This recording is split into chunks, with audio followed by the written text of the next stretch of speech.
Well, good evening. I'm coming to you live from Hyderabad, and the News Minute will be bringing you news in a nutshell daily in the morning as well as in the evening. In the morning, we'll be live between 10 and 11, and in the evening, we'll be live between 6:30 and 7:30. It'll be a small bulletin which will be telecast live, and we will bring you the most important updates in less than 5 minutes from across the south of India.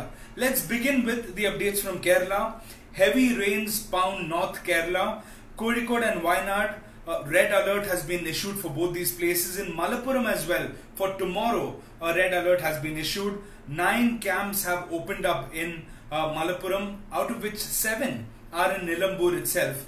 Very interesting to note how already an orange alert has been issued in Ernakulam, Idukki, Thrissur, Palakkad, Malappuram, Kozhikode, Wayanad, Kannur, Kasaragod till the 9th of August, which means it is going to rain very heavily in several districts in Kerala, and we're just hoping and praying that unlike last year, we don't see a flood-like situation in God's own country. The other updates from Kerala are that 425 people are presently in camps in Malappuram, and in Wayanad district, already 12 camps have been set up. 560 people have been moved into these camps. So what is a red alert? A red alert is when rainfall about 20 centimeters is expected.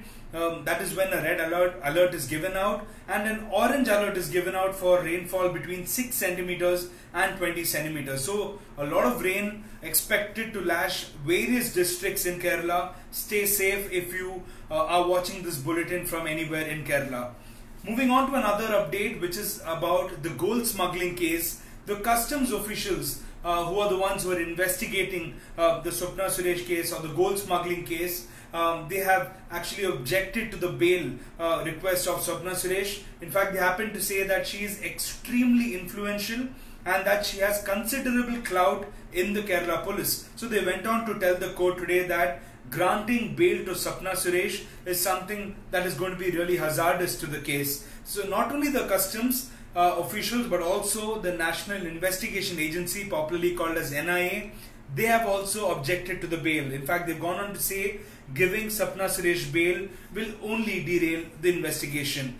Also in the investigation, Swapna Suresh happened to tell the NIA officials that the Principal Secretary to the Chief Minister, Shiv Shankar IAS, is her mentor. So very interesting update there. And also she happened to say that she knows the Chief Minister. So that does not explain as to what is the kind of relation she has with him, or whether there is any kind of interaction that she has had in the past with the Chief Minister's office. She only happened to say that she knows the Chief Minister.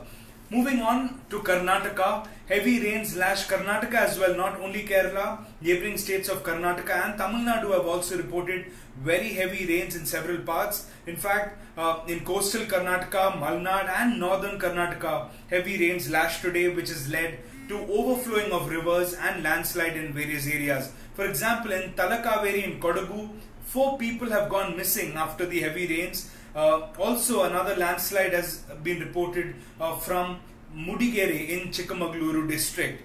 So 2 landslides today itself. And in Belagavi, the Pandri river overflowed today. We saw some dramatic visuals coming from Belagavi. In Bellary as well, heavy rains lashed the area and the Tungabhadra river was seen overflowing.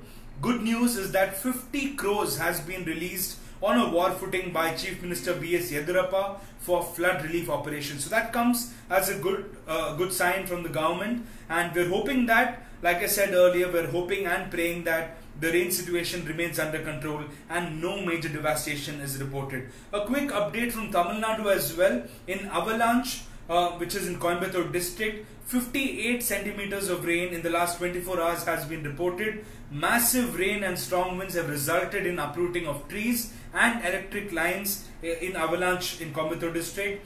Also, IMD Chennai has predicted that in the Nilgiris, heavy rain is expected in the next couple of days. That's an update from Tamil Nadu. Moving on to Andhra Pradesh, a very important update is that zero surveillance has started today Initially, it was said Krishna district's Vijayawada would be the area where sero surveillance would take place. So sero surveillance has already been carried out in Mumbai and Delhi in some areas, wherein they check for antibody presence in the samples that are collected, and there is a particular equation which is used to collect samples. A lot of details about the sero surveillance, as well as details about what are the 4 districts that have been chosen. Krishna, Anantapur, Nellore and East Godavari have been chosen for sero surveillance in Andhra Pradesh. 15,000 samples in total would be collected over the next 7 to 10 days. 3,750 samples from each of these 4 districts would be collected as part of sero surveillance. There are several more details. If you want to know what is sero surveillance, why is it being carried out, what is the strategy being adopted, please visit the News Minute website, wherein we have articles not only about sero surveillance but about the heavy rains lashing and various other interesting stories in the various categories available on the website. That's it. News in less than 5 minutes. We call it TNM 6:30 and 7:30. This is Paul Oman reporting from Hyderabad for the News Minute.